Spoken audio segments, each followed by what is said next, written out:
Nah, pagi ini saya akan berbagi dengan saudara sebuah pengajaran firman yang saya berikan judul bagaimana Tuhan itu menuntun umatnya. Karena seringkali kita itu mengerti, sangat paham bahwa Tuhan itu menuntun hidup kita. Tapi yang menjadi masalah adalah kitanya ini gak mengerti bagaimana caranya Tuhan menuntun kita. Kita paham, kita ngerti bahwa Tuhan baik, Tuhan memimpin langkah kita. Bagaimana Dia memimpin kita di jalannya, nah itu yang kita nggak tahu. Suka kita menjadi kesasar jalan kita. Karena apa? Kita sama sekali tidak memahami bagaimana caranya Tuhan menuntun kita. Nah, kita mau belajar bagaimana Tuhan memimpin, menuntun kehidupan umatnya. Kita baca ayatnya ya, dalam Injil Lukas pasal yang kedua ayat 1 sampai dengan ayatnya yang ketujuh ini ya. Tadi 6 tapi ayat 7 saya tambah satu ayat ya. Lukas pasal 2 ayat 1 sampai 7. Saya bukan khotbah Natal tapi ini kisah Natal saudara ya, tentang tuntunan Tuhan, pimpinan Tuhan. Saya baca ayat yang ke-1, teruskan 2, nanti 7-nya sama-sama saudara ya. Lukas pasal 2 ayat yang ke-1 begini kata firman Allah. Pada waktu itu Kaisar Agustus mengeluarkan suatu perintah, menyuruh mendaftarkan semua orang di seluruh dunia. Ayat yang kedua terus. Inilah pendaftaran yang pertama kali diadakan sewaktu Kirenius menjadi wali negeri di Syria. Ayat yang ketiga ya. Maka pergilah semua orang mendaftarkan diri masing-masing di kotanya sendiri. Ayat yang keempat. Demikian juga Yusuf pergi dari kota Nazaret di Galilea ke Yudea, ke kota Daud yang bernama Betlehem, karena ia berasal dari keluarga dan keturunan Daud. Ayat yang kelima ya. Supaya didaftarkan bersama-sama dengan Maria, tunangannya yang sedang mengandung. Ayat 6 terus. Ketika mereka di situ, tibalah waktunya bagi Maria untuk bersalin. Ayat 7 mari sama-sama kita membacanya 1, 2, dan 3. Dan ia melahirkan seorang anak laki-laki, anaknya yang sulung, lalu dibungkusnya dengan lampin dan dibaringkannya di dalam palungan, karena tidak ada tempat bagi mereka di rumah penginapan. Biasanya ayat ini muncul, ayat ini diajarkan dalam berita-berita sukacita Natal di bulan Desember. Walaupun ini bulan Oktober sudah berbunyi ber. Kalau Anda ke Manado sudah diputar lagu-lagu Natal. Ya, sudah ada pohon-pohon Natal dipasang. Sudah ada yang merasakan suasana Natal di kantong-kantong Kristen. Mungkin kita di daerah kita belum. Hari ini saya belum khotbah Natal, saudara, masih bulan Oktober. Nanti Desember dari mulai memasuki bulan Natal saya akan bagikan berita sukacita Natal. Sekarang belum saudara ya. Tapi saya mau bicara tentang tuntunan Tuhan dalam kehidupan kita umatnya. Menurut saya berita pengajaran tema firman Allah tentang tuntunan Tuhan ini perlu kita dengar, sangat penting untuk kita pahami dan mengerti. Kenapa? Saya harus mendorong dan berkata ini berita yang penting Anda dengar. Ini berita yang sangat-sangat urgen penting untuk kita mengerti dan pahami. Mengapa? Latar belakangnya begini. Karena hari-hari ini ya, saya banyak melihat banyak orang Kristen iman percaya kepada Tuhan kuat. Itu yang saya lihat. Dia percaya kepada Tuhan, mempercayai janji Tuhan. Tapi saya melihat dalam perjalanan iman percayanya kepada Tuhan yang dia imani, dia itu nyasar gitu dalam perjalanannya. Saya pilih kata, pakai kata nyasar, atau istilah bahasa Indonesia yang lain adalah tersesat. Ada tahu tersesat? Ini yang saya perhatikan. Makanya ada sedikit orang Kristen mulai kecewa. Dia mulai menyalahkan Tuhan. Dia mulai menyalahkan siapa lagi gara-gara ini Pak, gara-gara ini Pak. Karena ketika dia mengalami satu titik bahwa ternyata dia salah jalan, salah ambil keputusan. Sehingga dia mengalami kegagalan. Dia mengalami kehancuran dalam kehidupannya. Kenapa? Nyasar dalam jalan yang dia pilih. Nah, saya tidak mengerti. Saya tidak tahu apakah ada di di antara saudara yang pernah mengalami titik ini, nyasar, tersesat dengan jalan hidup saudara? Atau jangan-jangan ada di antara saudara memang sedang hadapi titik ini. Ada yang seharusnya kita merasa saya mesti nggak ada di tempat ini, kok saya ada di sini? Saya seharusnya nggak ngalami ini loh, kok saya ngalami ini? Yang terjadi realita dalam hidupmu, Anda sedang berada pada titik nyasar ini. Ya, dimana gini saudara ya, Anda mempercayai janji Tuhan, Anda mempercayai rencana Tuhan besar atas hidup saudara. Anda mempercayai bahwa rancangan Allah, rencana Tuhan dalam kehidupanmu itu indah. Rencananya adalah damai sejahtera. Anda percaya rancangan Allah adalah hari depan yang penuh dengan pengharapan. Tetapi realitanya apa yang terjadi? Rencana Allah yang Anda imani, rencana Allah yang Anda percayai, realitanya belum menjadi kenyataan. Dan tentu saja ini sangat menyedihkan menurut saya. Kita mengimani rencana Tuhan itu hari depan yang penuh pengharapan. Kita mengimani rencana Tuhan atas hidup kita adalah besar, adalah indah. Rancangan yang kita imani, percayai adalah rancangannya damai sejahtera, bukan kecelakaan. Tapi saya sering pakai kata ini. Tapi yang kita alami justru kecelakaan demi kecelakaan kehidupan yang terjadi dalam kehidupan kita. Saya suka bilang, kecelakaan ini bukan kecelakaan kendaraan bermotor, tapi kecelakaan dalam kehidupan kita. Kita mengalami kegagalan, ya, kita mengalami kehancuran, kita salah dalam mengambil keputusan, kita mengalami kepahitan hidup. Kenapa? Karena kita mempercayai Tuhan, rencananya besar, tapi yang kita alami terbalik, dah jadi kenyataan belum jadi kenyataan. Yang kita imani damai sejahtera, tapi kegagalan yang kita alami. Sebab itu penting bagi ini kita memahami. Kalau ada di antara saudara sedang mengalami hal ini, mari kita sama-sama belajar dari firman Tuhan. Bahwa begini loh saudara. Hal yang pertama saya mau sampaikan.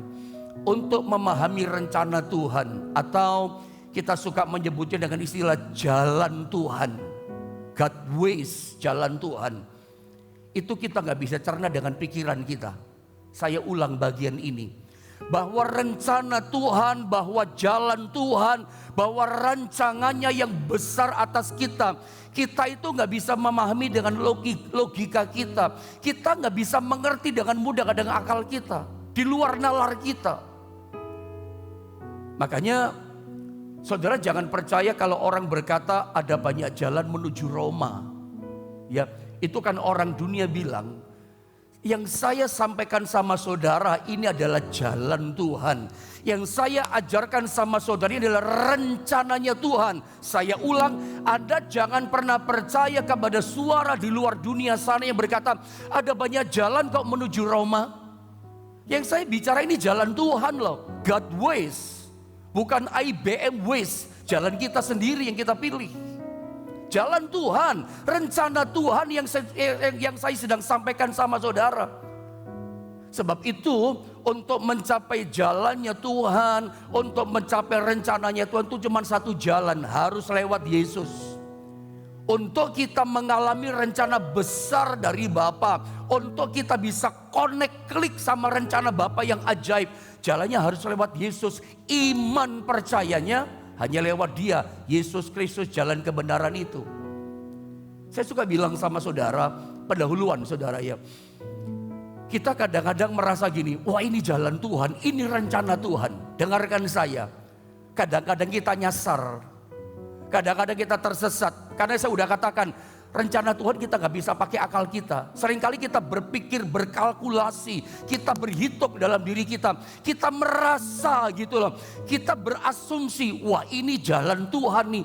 Ini pasti jalan Tuhan. Kenapa Anda bisa menilai, menghitung ini jalan Tuhan? Anda berasumsi, berpendapat dengan pikiranmu, ini pasti jalan Tuhan Pak Pendeta. Loh kenapa kamu bilang jalan Tuhan? Soalnya happy Pak jalannya, menyenangkan Pak jalannya. Saya menikmati loh jalannya ini Pak, kayaknya benar ini jalan Tuhan. Hati-hati. Amsal 14 ayat 12 katakan, ada banyak orang mengira ini jalannya lurus, jalan yang benar, tapi ujungnya ternyata maut, ternyata kesasar. Kita tersesat karena kita pakai nalar kita. Saya ulang, jalan Tuhan, rancangan Tuhan. Kita nggak bisa kalkulasi dengan pikiran kita. Kita pikir, wah ini pasti jalan Tuhan Pak. Karena ada berpikir, nyaman loh Pak. Ini pasti benar, happy loh Pak, menyenangkan, saya cocok Pak sama ini. Padahal ternyata Tuhan gak ada di situ. Tapi kadang-kala terbalik-balik kita. Kita berpikir, jalannya kok gak enak ya. Jalannya kok gak menyenangkan ya, kesel hati kita. Kalau saya ngomong bahasa manusiawi daging kita, sebetulnya marah sih, pengen marah Pak. Kalau saya bisa berontak sama Tuhan, saya mau berontak marah sama Tuhan Pak. Kok nggak enak jalannya, kok sesak, kok sempit, kok nggak menyenangkan, bikin kesel Pak, penuh penderitaan, ada fitnahan, ada pergunjingan. Pokoknya Pak nggak enak jalannya. Dan kita berpikir ini pasti bukan jalan Tuhan. Padahal ternyata justru Tuhan ada di situ. Yang kita pikir bukan jalan Tuhan, yang kita pikir bukan rencana Tuhan, malah Tuhan ada di situ. Kenapa sih begitu? Anda tidak tahu karakternya atau karakteristiknya jalan Tuhan. Kita pikir jalan Tuhan, ternyata bukan. Yesaya 55 ayat 8 dan 9 katakan, jalanku bukan jalanmu, rancanganku rencanaku bukan rencanamu. Seperti tingginya langit dari bumi, seperti itulah kata Tuhan, bedanya jalanmu, rencanamu dengan jalanku dan rencanaku. Beda. Kita pikir, wah enggak enak.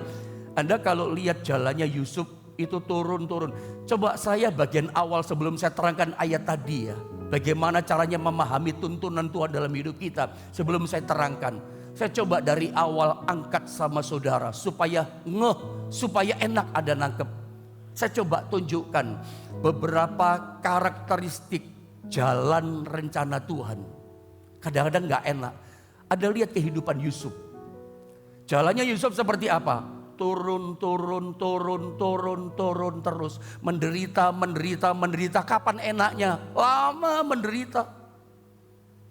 Itu dialami sama Yusuf loh. Apakah Anda berani berkata bahwa ketika Yusuf dibuang di dalam sumur, Tuhan gak ada di sana?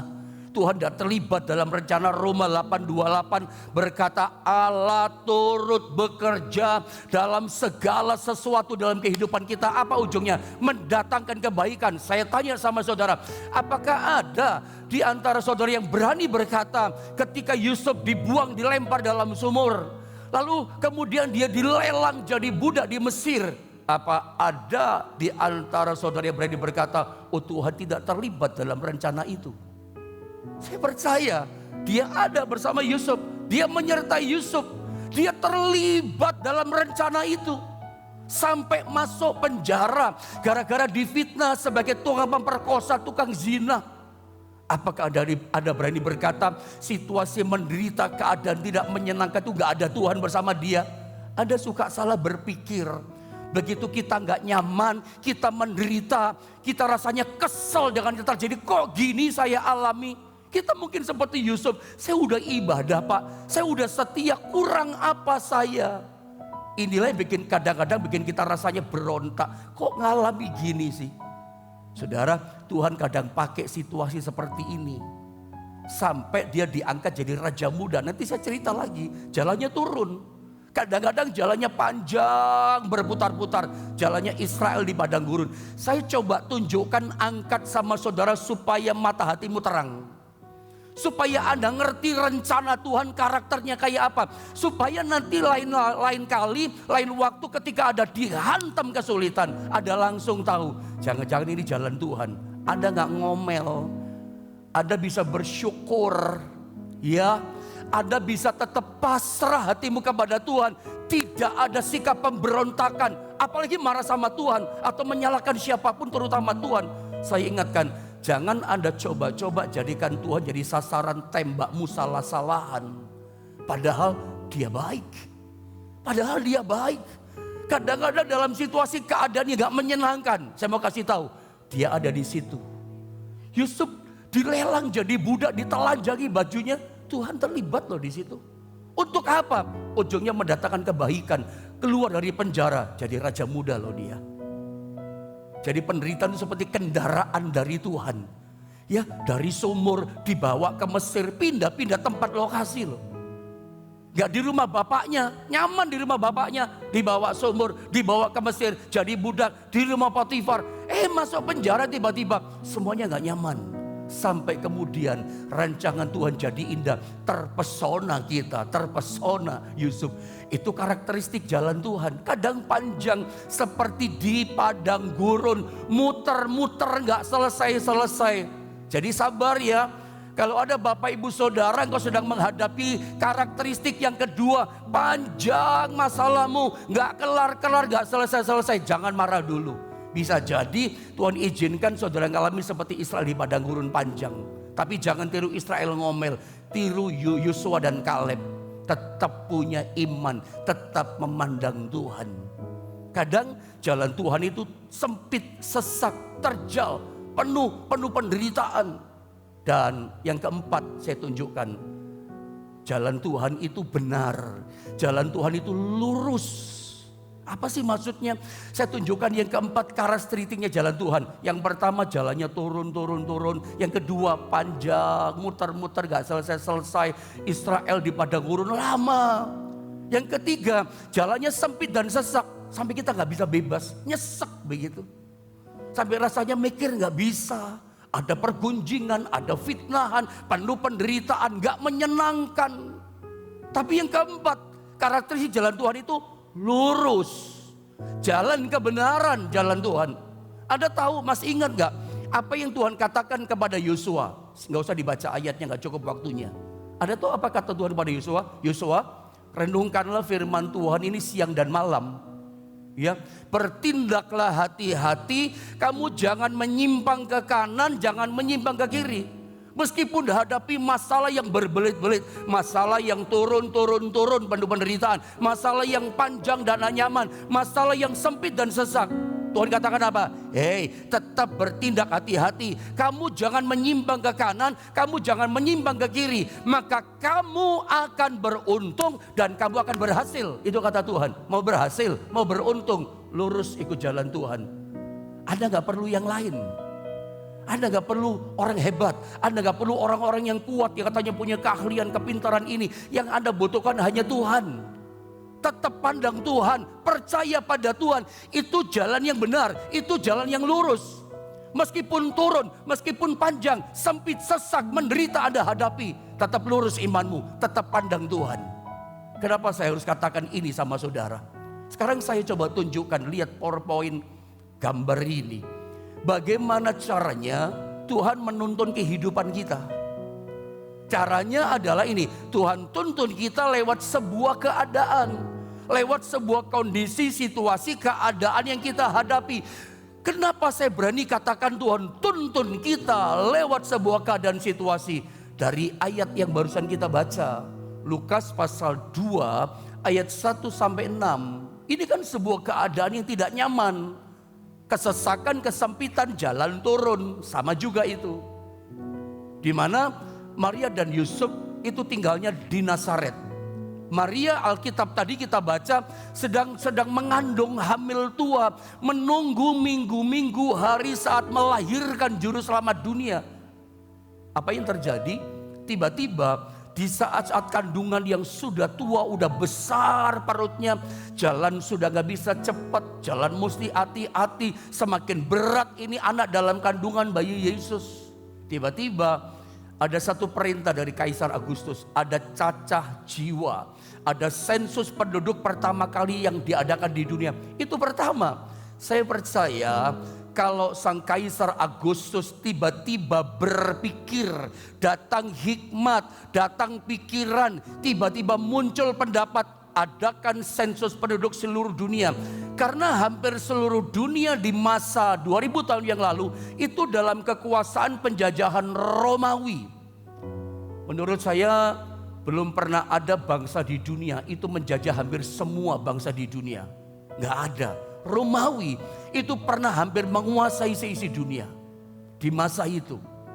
Makanya dia bikin sensus penduduk di dunia. Maka yang terjadi begini, orang mesti pulang ke kampung halamannya, didata namanya. Dari Jombang kembali ke Jombang, dari Surabaya kembali ke Surabaya. Karena Maria dan Yusuf adalah anak Daud, keturunan Daud, mereka mesti kembali ke kota Daud, ke Bethlehem. Tetapi yang menarik begini, saya percaya terjadi sensus itu rencana Tuhan. Saudara, untuk rencana Tuhan digenapi, Tuhan itu bisa bikin apa saja. Untuk rencana Tuhan bisa digenapi, segala hal bisa dilakukan, raja pun bisa kerjakan itu. Untuk melaksanakan rencana Allah yang luar biasa. Dan yang menarik, kalau saya boleh bertanya sama saudara, kira-kira Yusuf sama Maria nyadar gak dia bahwa sebetulnya perginya mereka dalam kandungan tua Maria dari Nazaret ke Bethlehem itu semua dalam destininya Tuhan. Itu dalam desainnya Tuhan. Bahwa dalam kandungan tua, hamil tua, pindah dari Nazaret ke Bethlehem itu gak gampang loh. Itu menyusahkan, itu menderita. Itu ternyata dalam rencana Allah. Sadar gak mereka? Saya yakin mereka gak nyadar kayak kita gak sadar. Bahwa ternyata Tuhan menuntun kita, memimpin kita, bahkan kadang-kala agak memaksa kita masuk dalam rencananya lewat sebuah keadaan. Keadaannya bagaimana pendeta? Keadaan yang menderita. Keadaan yang tidak nyaman. Kenapa saya katakan menderita? Hamil tua loh. Jarak antara Nazaret ke Bethlehem itu kurang lebih ya 140 sampai 150 km jaraknya. Itu kalau naik mobil jalan tol mungkin 2 jam, gak sampai 3 jam kali ya, 2 jam. Yang cepat mungkin 1,5 jam atau 1 jam, jangan-jangan saudara ya. Tapi kalau naik keledai, setahu saya keledai itu pelan ya. Saya yakin Maria bukan cuma naik keledai, dia pasti juga jalan. Keledai itu enggak enak loh, naiknya pelan. Itu kalau saya pernah baca tafsiran ya, itu kalau naik keledai atau plus jalan kaki, itu bisa minimal 7 hari, minim 7 hari, maksimal 10 hari. Jadi perjalanan dari Nazaret sampai Bethlehem itu hampir 10 hari loh. Dalam kandungan yang tua. Ditarik dari Nazaret, tiba-tiba harus berangkat ke Bethlehem. Pindah tempat dari sini ke sini, itu gak nyaman loh. Kok ngalami gini sih, bikin kesel gitu. Rasanya mau bikin marah, ada apa sih? Lagi nyaman-nyaman di comfort zone di Nazaret. Tapi tahukah Anda, kira-kira menurut saudara, kalau nggak ada sensus penduduk perintah dari Kaisar, juru selamat dunia lahir di mana? Di Bethlehem atau di Nazaret? Jangan-jangan di Nazaret. Gagal janji Tuhan, tapi janji Tuhan nggak pernah gagal. Janji Tuhan selalu digenapi. Dan untuk menggenapi janji Tuhan, kadang-kadang Tuhan paksa kita lewat keadaan supaya kita sadar. Kadang-kadang kita kalau nggak dipaksa keadaan terpaksa, kitanya nggak mau. Orang Jawa katakan berot. Kita nggak mau moh kita. No, kita berkata nggak mau saya mau yang sini saja, saya nyaman kok di sini. Kadang-kadang ditarik dari kenyamanan kita, dari Bethlehem ke Nazaret. Oh, kita nggak mau. Tapi keadaan memaksa kita masuk pada rencana Tuhan. Saya percaya Yusuf dan Maria gak sadar kok, gak ngerti kok bahwa mereka dalam keadaan yang terjadi, keadaan realita yang hari-hari itu mereka alami. Mereka gak ngerti kok itu adalah rencana Tuhan. Nanti kemudian lahir di Bethlehem, mungkin sadar, oh rencana juru selamat lahir di Bethlehem. Sadar juga. Saya cuma mau kasih tahu sama saudara bahwa rencana Tuhan itu digenapi itu lewat keadaan. Seringkali kita berpikir Tuhan tuntun kita itu lewat ada seorang hamba Tuhan. Roh Tuhan bilang sama saya bahwa kamu harus gini, harus gini. Memang bisa begitu. Anda jangan alergi ketika seorang berkata roh Tuhan bicara pada saya. Tapi seringkali itu yang kita pikirkan. Padahal Tuhan tuntun kita juga bisa lewat keadaan. Saya cuma ingin membuat mata hatimu terang. Supaya bukan persungutan yang muncul di hidupmu. Kalau engkau mungkin bulan-bulan kemarin atau berapa lama yang lalu atau mungkin hari-hari ini Anda sedang mengalami ini. Anda mungkin sudah mulai ngomel. Anda mulai sudah gak nyaman, Anda mulai gak senang dan kesel hidupmu. Kamu mesti bertobat loh. Kamu mesti berubah hari ini. Bahwa ternyata kadangkala dalam tanda kutip lewat sebuah keadaan kita hadapi yang gak nyaman, yang menyesakkan kita, kesel rasanya.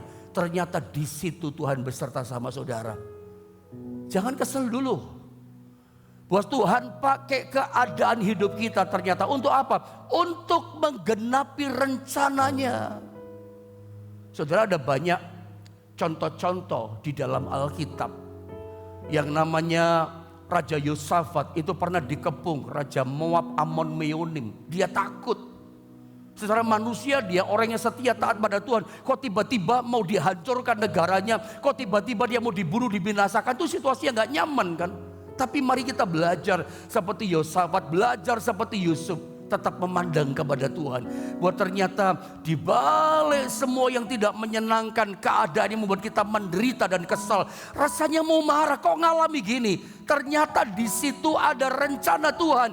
Ternyata yang pertama Tuhan tuntun kita dalam rencananya. Lewat apa? Lewat sebuah keadaan. Ada lihat kehidupan Yusuf yang turun sampai terakhir masuk penjara. Semuanya gak nyaman. Ada lihat tiba-tiba dari penjara dia dipanggil sama Fir'aun untuk dikasih otoritas kuasa. Cincin dikasih, jubah raja dikasih, kalung raja dikasih. Diberi kuasa memerintah atas Mesir. Coba kalau ada renungkan dia. Keadaan yang kita alami, yang menderita, yang gak menyenangkan, turun itu gambaran saya seperti sebuah kendaraan yang ditumpangi. Jadi penderitaan itu kayak kendaraan yang kita tumpangi. Langkah demi langkah, dari sumur dijatuhkan, dibawa ke Mesir. Kayak kendaraan, dibawa masuk penjara. Gak nyenengin ya. Tapi penderitaan itu kendaraan dari Tuhan loh. Yang membawa saudara pada rencana Allah. Destiny Allah yang sempurna, yang penuh pengharapan. Digenapi dalam hidupmu. Jadi jangan cepat-cepat kesal dulu sama Tuhan. Bahwa ternyata penderitaan, keadaan yang gak nyaman itu seperti kendaraan yang bawa saudara. Memang kita gak mau dari sumur dibawa ke Mesir, dilelang. Gak ada orang suka itu. Gak ada orang seneng itu. Tapi itu kendaraan Tuhan. Imani saja, percaya saja bahwa keadaan yang saudara hadapi hari ini itu dalam tuntunan dan rencana Tuhan. Nah, yang kedua, ternyata waktu jalan terus, Tuhan tuntun kita lewat firman, lewat prinsip-prinsip kebenaran. Dia tuntun kita. Karena Mazmur 119 ayat 105 itu Alkitab katakan firman-Mu itu pelita bagi kakiku dan terang bagi jalanku. Nanti yang ketiga, ini kedua kan. Jadi yang pertama lewat keadaan Tuhan tuntun kita dalam rencananya. Yang kedua lewat firman-Nya. Lewat firman, lewat keadaan itu lebih sering dibandingkan lewat suara Tuhan. Memungkinkan kita mendengar suara Tuhan karena kita anak-anak Allah, anak-anaknya. Dan Roh Kudus tinggal dalam diri kita. Roh Kudus bukan bisu. Dengarkan baik. Roh Kudus, Roh Allah dalam diri kita bukan pribadi yang bisu. Dia bisa ngomong, dia bisa bicara. Kalau engkau peka, Samuel yang kecil itu bisa mendengar suara Tuhan. Samuel. Dia bapak, dia pikir Imam Eli itu suara Tuhan. Dia bisa dengar kok, masih kecil. Pertajam, sebetulnya bukan masalah bisa gak bisa. Terlatih atau tidak kita kan itu. Semakin melatih semakin tajam. Mendengar suara Tuhan. Saya gak mungkin bicara ke sana, yang kedua saja belum selesai kan. Yang kedua itu lewat firman-Nya, dia menuntun kita. Karena firman itu seperti pelita. Coba ada lihat gambar berikutnya ya. Firman Tuhan digambarkan ayat tadi Mazmur 119 ayat 105 itu seperti pelita yang menerangi kita. Atau seperti terang dalam hidup kita. Coba Anda bayangkan, Anda berani gak berjalan atau naik kendaraan motor atau naik mobil dalam situasi gelap gulita, gak ada terang sama sekali, gak ada sinar. Berani gak? Anda mesti berpikir 1001 kali. Berbahaya berjalan dalam kegelapan. Anda bisa masuk dalam lubang, motormu, mobilmu bisa masuk jurang. Bahaya. Anda bisa ancur-ancuran berjalan dalam kegelapan. Tapi Alkitab katakan firman Allah itu bisa menuntun kita kepada rencananya itu lewat firman. Jadi petunjuk Tuhan, rencananya itu lewat firman. Firman yang kita dengar setiap hari. Ya, atau mungkin saya lebih jabarkan ya, bagaimana caranya Tuhan menuntun kita dalam rencananya lewat firman. Coba perhatikan kisah ini, ayat-ayat ini. Ini Yesus dicobai di padang gurun. Yesus menang karena dia memahami firman secara utuh. Atau saya baca, saya terangkan pendek lalu selesai ya, karena waktu ya. Saya baca saja, tetapi Yesus menjawab, ada tertulis. dicobai lapar di padang gurun ya, lagi berpuasa 40 hari 40 malam. Ada tertulis manusia hidup bukan dari roti saja, tetapi dari setiap firman yang keluar dari mulutnya Allah. Ketika iblis mencobai ubah batu jadi roti, katanya engkau anak Allah. Yesus jawab, Yesus kalahkan pencobaan iblis dengan apa? Ada tertulis. Dan Yesus mulai perkatakan firman. Manusia, dia katakan tuh firman yang tertulis. Gak cukup Anda mengerti firman, gak cukup firman dibaca. Bagaimana Anda menang dalam rencana Tuhan? Perkatakan firman. Alkitab katakan manusia hidup bukan dari roti saja, tetapi dari setiap firman yang keluar dari mulut Allah, dan seterusnya. Nanti dibawa ke bubukan bait Allah. Lalu si setan comot ayat lagi, ada tertulis loh. Kalau kamu jatuh nanti firman Allah katakan malaikatnya mendatang kau. Yesus balas kalahkan setan dengan ada tertulis. Jangan engkau mencobai Tuhan Allahmu. Yesus bukan cuma paham firman, ngerti firman. Yang tertulis di firman itu diperkatakan, dilepaskan. Kenapa kita mesti memperkatakan firman? Karena begini loh, kuasa itu dilepaskan ketika kita memperkatakan firman. Hari ini kalau Anda ingin dalam setiap rencanamu kau menang, engkau perkatakan firman, engkau perkatakan. Anda masih ingat gak kisah, saya potong-potong saja dengan cepat lalu selesai. Anda masih ingat tentang kejatuhan Israel yang tidak mungkin berdiri lagi, tidak mungkin dibangkit lagi di Babel. Tapi Tuhan pernah ngomong sama Yehezkiel, Yehezkiel, Israel itu seperti tulang-tulang kering itu loh. Ini kalau dibandingkan dengan Lazarus yang mati 4 hari. Ini tingkat kemustilahannya lebih tinggi. Tuhan bertanya gini sama Yehezkiel, Yehezkiel mungkin enggak tulang-tulang kering hidup kembali? Harusnya jawabannya mungkin atau tidak. Tapi Yehezkiel berkata begini, ya semuanya dikembalikan kepada Tuhan. Engkau yang tahu Tuhan, engkau yang tahu Tuhan. Diplomatis kayak kita ya, dikembalikan semua kepada Tuhan. Lalu Tuhan ajari gini, kamu berkata kepada tulang-tulang kering, tulang udah kering loh, ini tingkat kemustahilannya lebih parah daripada Lazarus yang mati 4 hari meskipun sudah busuk. Tapi ini tingkat kemustahilannya sangat-sangat tinggi, udah kering. Itu keadaan umat Israel sudah parah, gak mungkin bisa bangkit, gak mungkin bisa dipulihkan. Udah mati dan kering, entah berapa tahun itu keadaannya. Tapi Tuhan berkata, kamu bisa hidupkan asal kamu bernubuat berkata kepada tulang-tulang itu. Bagaimana rencana Tuhan digenapi atas Israel? Lewat firman, perkatakan firman. Yehezkiel kamu berkata, Tuhan bicara. Ketika Tuhan bicara, kering tetap kering itu tulang. Kapan tulang kering itu jadi hidup?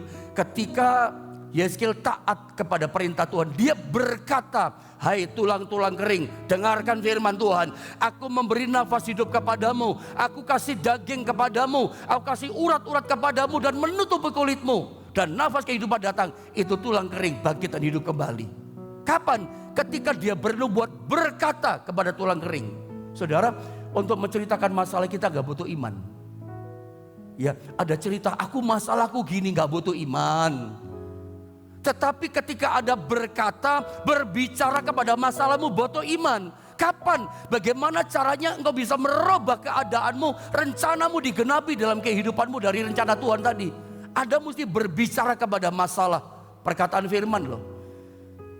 Iman itu memperkatakan perkataan Allah, bukan memperkatakan keinginan kita. Ini kata-kata penting menurut saya. Iman itu memperkatakan perkataan firman, perkataan Allah, bukan memperkatakan keinginan kita. Kalau memperkatakan keinginan kita nanti jadi hawa nafsu, banyak keinginannya. Anda kalau berkata kepada masalah, Anda berbicara pada masalah itu butuh iman. Hari ini saya berdoa ada iman, karena rasanya nggak mungkin. Karena membalik keadaan tulang kering itu melebihi Lazarus yang mati. Tapi ketika Yehezkiel berkata dengan iman, hai tulang kering, dengarkan firman Allah. Saya pernah ngomong sama saudara, ini sebuah pewahyuan yang penting yang saya selalu ingat.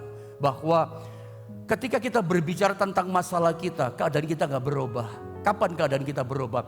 Ketika dengan mulut kita bicara firman kepada masalah kita. Kalau Anda sakit, Anda bisa berkata, oleh bilur-bilur Yesus aku sudah disembuhkan. Bukan akan, bukan sedang, sudah disembuhkan.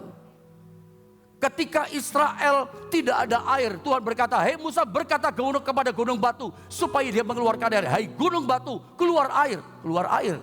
Harusnya begitu. Tuhan mengajari, Anda bisa berkata kepada masalahmu dengan iman, perkatakan firman. Hei masalah, aku punya Tuhan yang besar. Aku tidak takut, aku tidak cemas. Engkau, hei masalah, aku percaya kau akan berkemenangan di dalam Tuhan. Hari ini Anda perkatakan firman. Karena ternyata tuntunan Tuhan, rencana Tuhan digenapi itu lewat firman-Nya. Bukan cuma dimengerti, didengar. Perkatakan firman. Membalikkan keadaan adalah memperkatakan firman. Sebab pada waktu Anda memperkatakan firman, kuasa Tuhan dilepaskan. Keadaanmu akan berubah. Hari ini saya nggak tahu apa masalahmu hari ini. Lewat keadaanmu, rencananya digenapi. Jangan ngomel dulu. Keadaan yang pahit sekalipun, di situ ada Tuhan.